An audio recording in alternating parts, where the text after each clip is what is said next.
Hi little bunnies. අද අපි කතන්දරයක් කියවන්න හදාන්නේ.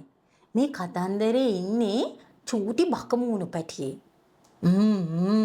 බකමූණු පැටියට අපි ඉංග්‍රීසියෙන් කියන්නේ කොහොමද? Owlet. බකමූණ owl, බකමූණු පැටිය owlet. Otto forgets to think before speaking.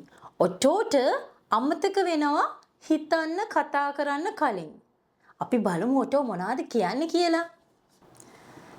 This is Otto. Otto කියන්නේ මේ බකමූණු පැටියගේ නම. He is a cute owlet. එයා හරි හුරතල් owlet කෙනෙක්. He comes from a very wise family. Otto wants to say wise things too. But එයා ඇවිල්ලා තියෙන්නේ හරිම හොඳ ෆැමිලි එකකින්. ඒකින්ද එයා කියන්නත් ඕනි හොඳ දේවල්. කියනකොට හරි පරිස්සමෙන් තමයි කතා කරන්න ඕනි නේද? But ඒ වුණාට Good morning! He forgets when to say them. When everyone is asleep, he shouts, Good morning! හැමෝම දොයියගෙන ඉන්නකොට එයා කෑ ගහනවා. නේද? ඇවිල්ලා කෑ ගහලා තමයි කියන්නේ Good morning කියලා. ඒක හොඳයිද? Is it good? No. Oh dear, that is too loud to wake up to. That is too loud to wake up to. ඒක ලොකුම ලොකු වැඩි සද්දේ වැඩි නැගිටින්න නේද? අම්මා එහෙම කියනවා. Sometimes he forgets when to use his wise words at school too. එයාට අමතක වෙනවා පාසලේදීත් හොඳ වචන වයිස් විදියට වයිස් විදියට පාවිච්චි කරන්න. හොඳ විදියට හරි විදියට පාවිච්චි කරන්න. ඔන්න ටීචර් ප්‍රශ්නයක් අහනවා. Now children, let us all think about the answer. Now children, let us all think about the answer. හැමෝම answer එක හිතන්න. Think about the answer.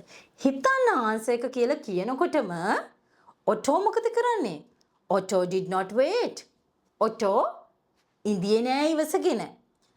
The answer is 3. answer එක 3යි. His teacher does not look happy about that. teacher එක ගැන නම් සතුටු හිතුනේ නෑ. ඇයි යා ටක් ගාලා කිව්වනේ අනිත් අයගෙන් අහන්නත් කලින් answer එක.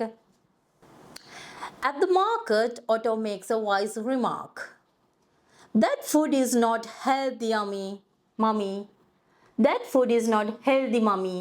මම්මිට කියනවා පොයින්ට් කරලා අරයා ගෙනියන කෑම හෙල්දි නෑ කියලා. ඒක සද්දෙන් තමයි කියන්නේ. එහෙම හොඳයිද? අපි හෙල්දි ෆුඩ් කන්න ඕනේ. හැබැයි වෙන අය හෙල්දි ෆුඩ් කන්නේ නැති වුණාම අපි කෑ ගහලා කියන එක ඒක හොඳ නෑ නේද? ඒකනේ.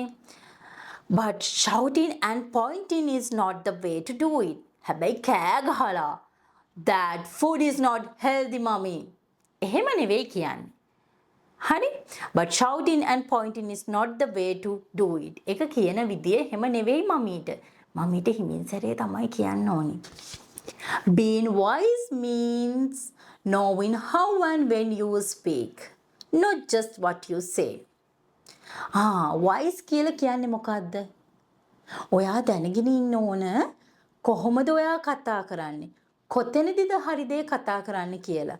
ඔයා කියන දේ ගැන විතරක් නෙවෙයි. කොයි විදියටද කතා කරන්නේ? කොහොමද කතා කරන්නේ කියන එක දැනගෙන ඉන්න ඕන. It is about listening and thinking about others. His mom explains. ඒක තමයි වයිස් විදියට කතා කරනවා කියන්නේ ඇහුම්කන් දීලා මගේ පුතාලා මේ කතාව අහන් ඉන්නවා වගේ හොඳට ඇහුම්කන් දීලා හිතලා තමයි කතා කරන්න ඕන. Mom explain. Mom විස්තර කරා. Being the wise owl he is, Otto wants to try again. එයාට ඕන wise owl කෙනෙක් වෙන්න. Otto දැන් ආයෙ try කරන්න යන්නේ. wise විදියට words use කරන්න. In the morning, without shouting, he says, Good morning. Good morning. He says, Good morning. What a lovely greeting. අනේ කොච්චර ආදරණීයයිද පුතා good morning කියන විදිය කියලා අම්මා කියනවා. At school, He waits until his teacher finishes talking. ස්කෝලේදී ඔටෝ ඉන්නවා teacher කතා කරලා ඉවර වෙනකම්. Then he raises his hand like the other children. Then he raises his hand like the other children. ඊට පස්සේ උත්තරේ දෙන්නේ අනිත් බබාලම වගේ අත ඉස්සුවා. Yeah, we have to be patient, right? After returning from the market, he waits patiently to share his wise thoughts with mom. එයා market එකෙන් ආවට පස්සේ ඉවසීමෙන් ඉඳියා එයාගේ අදහස් අම්මත් එක්ක කියන්න. කවුද healthy food ගෙනිච්චේ, මොනවාද කන්න ඕනි, පුතාට මොනවාද දැනුනේ කියන එක අම්මි එක්ක ෂෙයා කරගත්තේ ගෙදර ආවට පස්සේ. Waiting a little made him even wiser. එයා ගොඩක් වයස කරා ශ්‍රේෂ්ඨයි. වචනෙන් හොඳට පාවිච්චි කරා. චුට්ටක් ඉවසගෙන ඉඳලා. ඒකනේ ඉවසගෙන ඉඳලා ඕන කතා කරන්න නේද? ඔහේ කියලා හරියන්නේ නැහැ.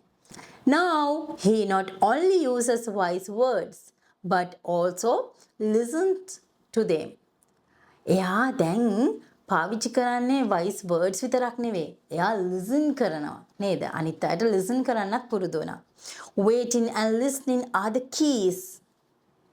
Well done, Otto. Waiting and listening. සමහර වෙලාවට ඉවසගෙන ඉන්න එක, අහුම්කම් දෙන එක තමයි අපේ ජීවිතේ යතුරු වෙන්නේ. Well done, Otto. Yes. දැන් ඉතින් මේ කතාවෙන් පුතාලා ඉගෙන ගත්තේ මොකද්ද? අපි කතා කරන්න ඕනි දේවල් හරි ආදරණීයව කතා කරන්න ඕනි. කෑ ගහලා නෙවෙයි. නේද? අදාළ තැනදී කතා කරන්න ඕනි. We have to be patient and wait. අපිට පොඩ්ඩක් ඉවසීමෙන් නතර වෙලා චුට්ටක් වෙලා ඉන්න වෙනවා. Okay, little bunnies? Okay, then see you next day. I love you so much.